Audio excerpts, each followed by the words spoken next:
para sa isang project namin. At pagdating namin sa Batangas, ganito ang mga tanawin agad ang bumungad.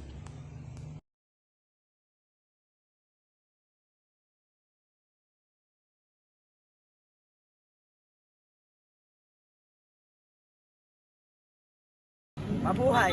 Welcome sa aming munting tahanan. Tara, samahan niyo ako upang ipakita ang aming probinsya ng Nasugbo, Batangas. At inumpisahan ko na ring ilibot sila sa bahay namin at iba pang magagandang lugar sa Batangas.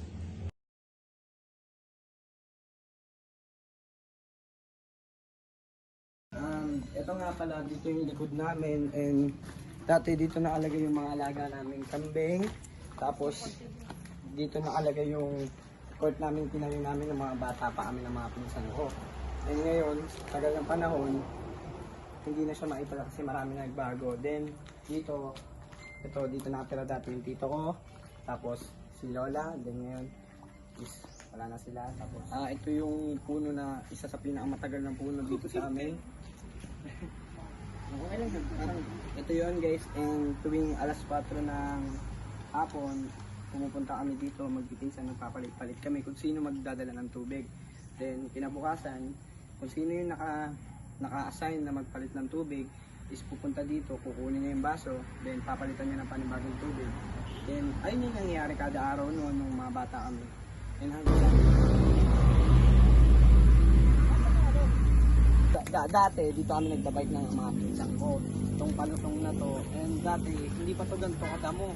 Ano pa to dati, like talagang itong hindi natin nakatikaso kasi dati per week, kasi nung bago pa tong cemetery na to, per week pa ina-house na. Pero ngayon kada 3 months yata or 2 months bago na. Then itong pababa na to, dati dito kami nagwawali kapag wala kami magawa sa bahay namin doon. Dito kami pinagwawalis ng aming lolo. San Antonio Memorial Garden, isa sa magagandang sementeryo sa lugar ng Batangas. Ito nga pala yung sementeryo sa aming lugar dito sa Batangas. Ito yung tinatawag na San Antonio na sementeryo. Matatagpuan lang to sa gilid ng aming bahay.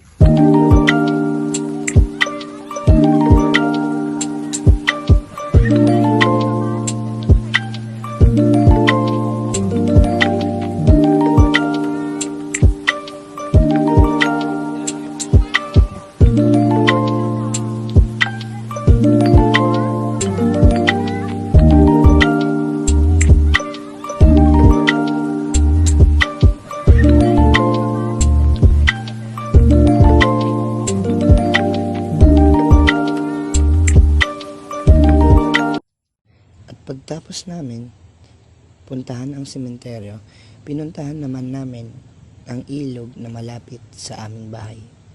Ilog na napakaganda at malinis ang tubig.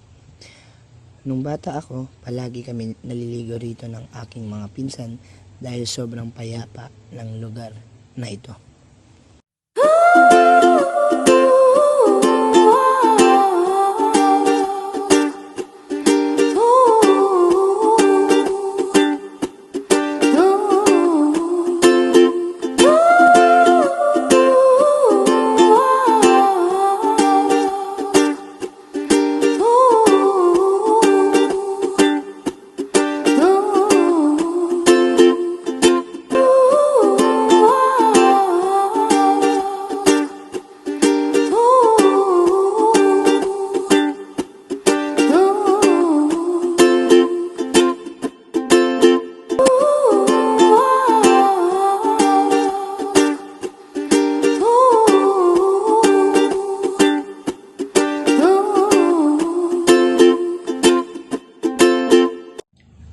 Pagtapos namin puntahan ang mga magagandang lugar na malapit sa aming bahay, ay pumunta naman kami sa Matabongkay, Batangas upang tikman ang pinakamasarap at dinadayo na pagkain sa Batangas.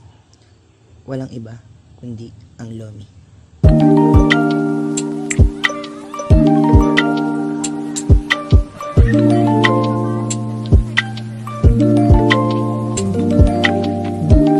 At syempre, di na rin namin pinalagpas at pinuntahan na rin namin ang Matabongkay Beach upang makapag-relax.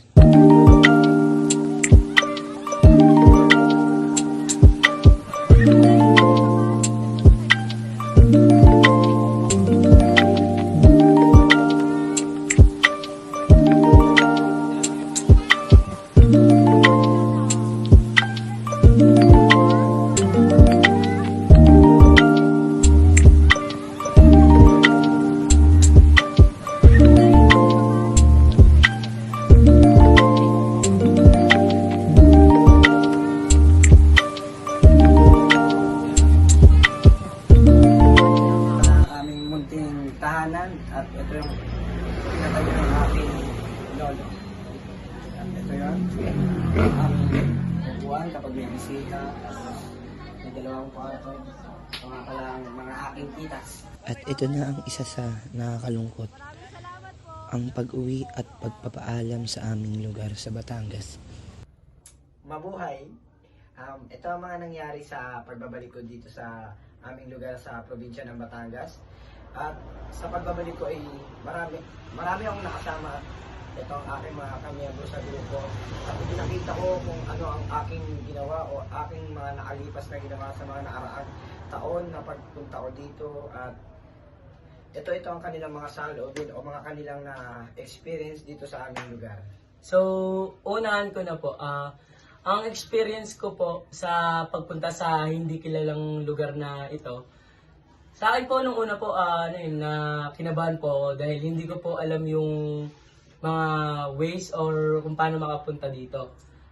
Tapos, nung habang nagbabiyahe po ako, dun ko po nakita na habang nagbabiyahe ka po pala, marami kang makikitang mga magagandang lugar, tanawin. Lalo na po yung mga kalikasan. Yung Taal po, yun po yung pinakamagandang nakita ko sa Batangas. So, sa pagbalik po ni Alfonso dito sa Batangas, marami po kaming na-experience at naranasan dito. Tsaka may mga bagay din po kami na mga natutunan. Ang sa akin po ay yung pagpunta ko po dito. Marami po ako natutunan kasi hindi ko po alam yung lugar ng Batangas at hindi pa po ako nakakaapak dito. Ang pinakamagandang na-experience ko po dito is maganda din po yung lugar, pero ang pinakamahalaga po sa akin is yung pagbiyahe. Dahil nasa ko po na-realize ko po na marami pala po na magagandang lugar sa bawat lugar na nadaan namin, katulad po ng Cavite. Sa Cavite po, marami po akong nakitang magagandang spots na hindi mo ma-experience kapag nasa mismong hometown, hometown mo ikaw eh. So, may mga pagkain din po na hindi din po na-experience sa sa Taguig po. At may mga lugar po na katulad po ng napuntahan po naming dagat, masyado pong nakaka-presko po sa pakiramdam na minsan po pala kailangan natin bumisita sa isang lugar na tahimik at payapa na kailangan po nating balik-balikan. Ang na-experience ko po dito sa Batangas is napakaganda dahil sa mga tanawin at dahil sa karagatan, kahit sa mga ilog, dahil sobrang payapa at banay. Batangas. Napakaganda ng Batangas, no? Napapayapa ng mga tanawin. At isa ito sa mga lugar na napuntahan ko na hindi ko malilimutan kasama ang aking mga kaibigan. Ang dami-dami rin namin na experience at pumunta kami dito nang hindi close ang isa't isa. Pero uuwi kami na masaya at kilala na ang bawat isa. Sa sobrang ganda ng Batangas, parang ayaw na naming umuwi. Pero dahil andito lang kami para sa isang project, sinulit na rin namin ang ganda ng Batangas. Sobrang sarap pagmasdan, ang ganda ng mga kabundugan. At ang sarap panoodin ng mga alon sa dagat. Salamat Batangas sa isang payapang paglalakbay namin sa iyo. Paalam Batangas.